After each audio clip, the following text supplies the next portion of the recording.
Graças e paz, uma boa tarde, início de noite. Eu quero agradecer a sua presença, mesmo que por conta da internet. Isso é muito satisfatório para nós da comunidade Betel. Eu convido você a abrir o seu texto no livro do Gênesis, no capítulo 16. Livro do Gênesis, capítulo 16, eu vou ler do verso 1 até o 6.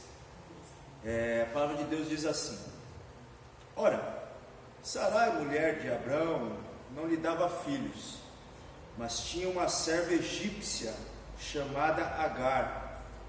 Então Sarai disse a Abrão: Eis que o Senhor me impediu de dar à luz filhos. Tome, pois, a minha serva, talvez assim eu possa ter filhos por meio dela. E Abraão concordou com o plano de Sarai. Então Sarai, mulher de Abraão, tomou Agar, sua serva egípcia, e a deu por mulher. Morando durante 10 anos, deu para Abraão, seu marido, depois de ele estar morando durante 10 anos na terra de Canaã.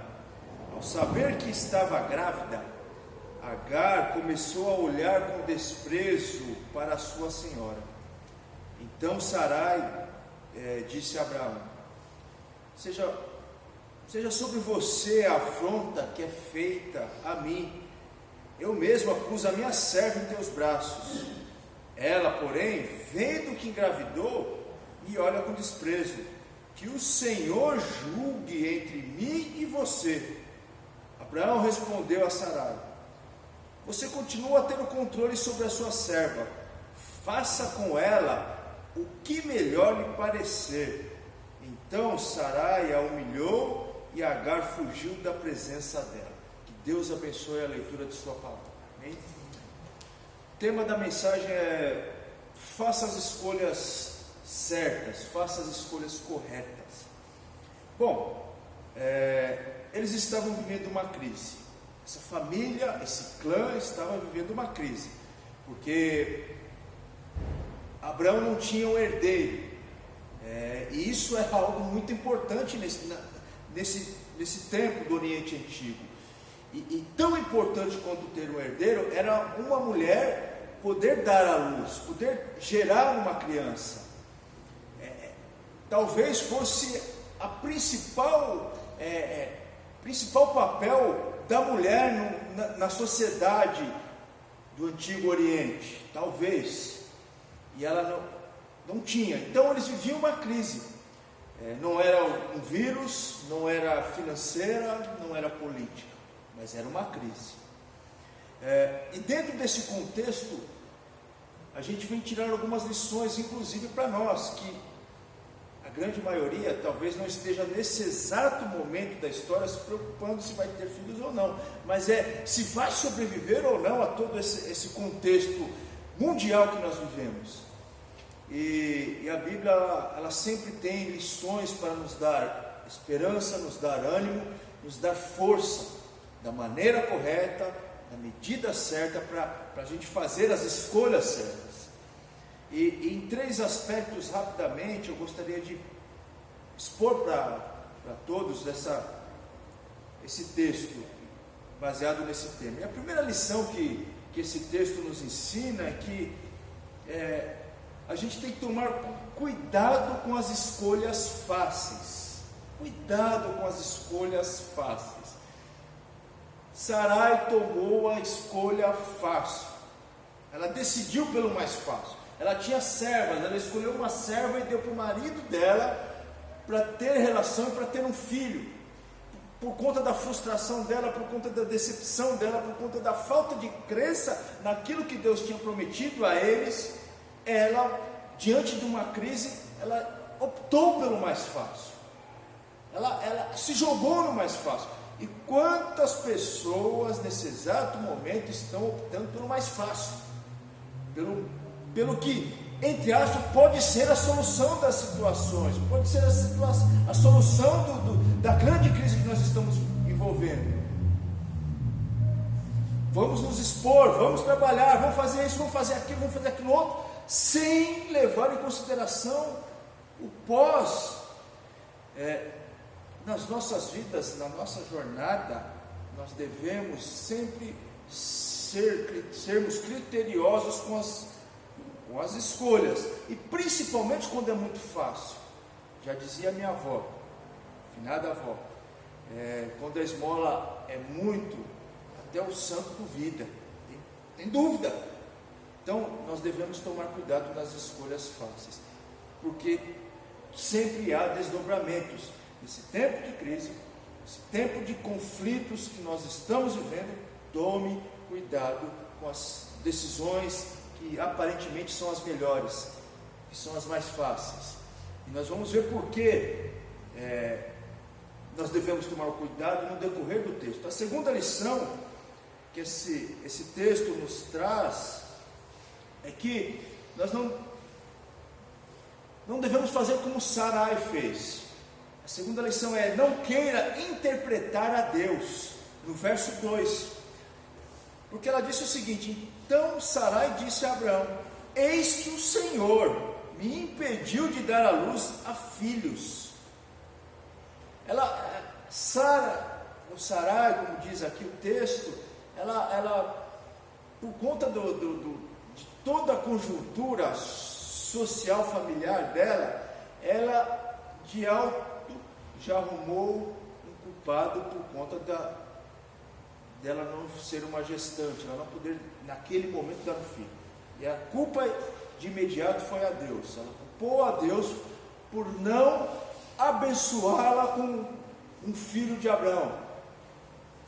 Ou seja, ela quis fazer uma leitura a partir das suas emoções, a partir dos seus fracassos, uma leitura de Deus. E muita gente faz uma leitura de Deus equivocada. Muitas pessoas querem interpretar a Deus a partir de todo esse ambiente, ou a partir do ambiente, às vezes desfavorável que ela vive.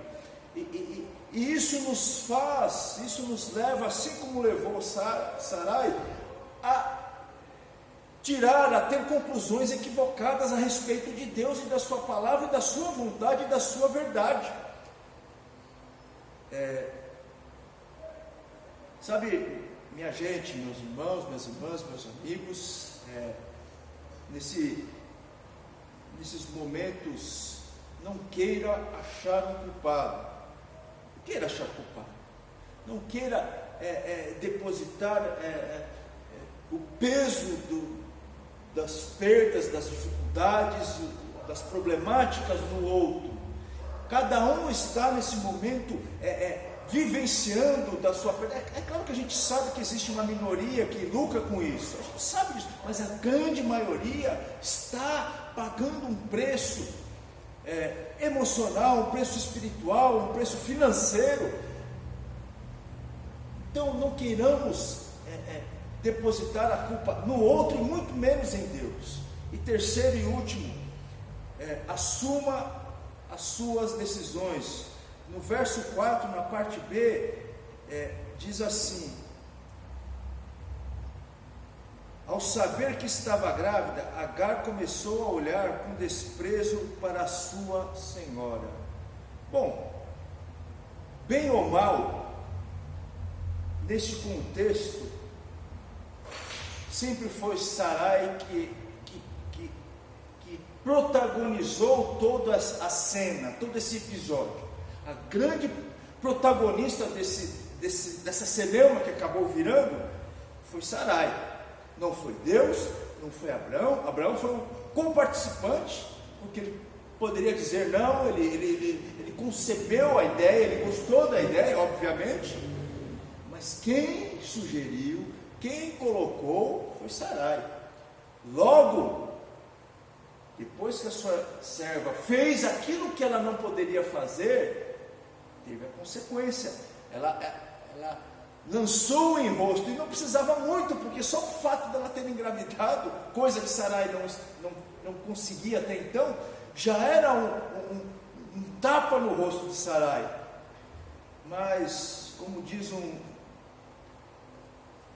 estudioso chamado Robert Stevenson, um dia, mais cedo ou mais tarde, todos irão ser convidados a participar do banquete das consequências. Todos, eu, você, todos, mais cedo ou mais tarde, vamos sentar na mesa para degustarmos das consequências de tudo aquilo que nós plantamos, de tudo aquilo que nós decidimos. E Sara estava sentada na mesa das consequências, o banquete estava posto para ela, o banquete que ela mesma criou.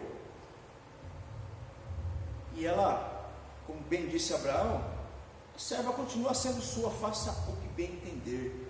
E ela, com certeza, não disse algumas palavras, ela foi severa com a mãe do filho de Abraão, e ao ponto dela fugir. Só o que ninguém esperava, talvez, é que no meio do caminho o anjo do Senhor aparecesse para Agar e dizendo que ela deveria voltar, porque ali havia uma promessa de Deus para a vida do filho dela e da geração que ela não poderia contar. Isso se cumpre. Não adianta, irmãos, irmãs, gente, por mais que nós queiramos mudar, muitas vezes decisões que nós tomamos, tem coisas que nós não conseguiremos mais. É como você lançar uma pedra ao mar, você já não tem mais condições, depois que ela submerge, de saber qual é o destino que o mar dará a ela, se vai levar para lá ou se vai, nós não sabemos mais. Assim é com as nossas vidas. Por isso, questão de sermos nobres com as decisões, nós devemos assumir as nossas decisões, sejam elas quais forem. Assuma. Enquanto eu termino, eu gostaria de chamar o Vitor e o João para encerrarmos essa reflexão com esse culto que nós estamos proporcionando a você, com mais um louvor, lembrando que, mais uma vez, a Abansu, a Associação Batista das Missionárias Sudoeste da capital, ela tem empenhado em um manifesto. Eu gostaria que você pudesse entrar no site da Abansu, ali aderisse a esse manifesto, que o manifesto em si diz que cristãos contra a injustiça social. Nesse momento, nesse tempo que nós vivemos, onde as pessoas menos favorecidas, pessoas pobres, têm passado por grandes privações, muitas necessidades, e nós, cristãos, independente de qual seja a denominação que você faz parte, pode ser católico, pode ser espírita, pode ser o que for, vai lá. Eu tenho certeza que o senso de justiça move a todas as pessoas de bem, as pessoas de caráter, as pessoas de Deus. Então entre lá no site, acesse o manifesto, com vidas não se brinca, cristãos contra a injustiça social, e que Deus possa nesse tempo te dar força, te dar ânimo e te dar sabedoria para fazer as escolhas certas. Porque isso vai passar, minha gente, isso vai passar, e Deus é conosco. Vamos orar? Amado Deus, muito obrigado por estarmos aqui, e estamos aqui porque o Senhor nos possibilitou a fazermos as escolhas certas. Estar aqui e fazer parte da tua família é a escolha certa, e nós te louvamos e te agradecemos por cada pessoa, Deus, tem decisões a serem tomadas, que o Senhor ilumine os governantes, os médicos, os profissionais da área de saúde, que o Senhor abençoe essa gente, ó Deus, que o Senhor possibilite que haja a descoberta de um medicamento eficaz contra esse vírus, ó Pai. Ó Deus, no mais nós colocamos as nossas vidas diante de Ti, para que os Teus cuidados sejam perpétuos para a casa de cada brasileiro, brasileira, as pessoas desse mundo, ó Pai. Fica conosco, e nós somos muito gratos por poder estar usando essa ferramenta para te louvar, para falar do teu amor, para falar da tua bondade. Em nome de Jesus nós somos gratos. Amém. Que Deus abençoe. Vamos louvar a Deus.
Amém.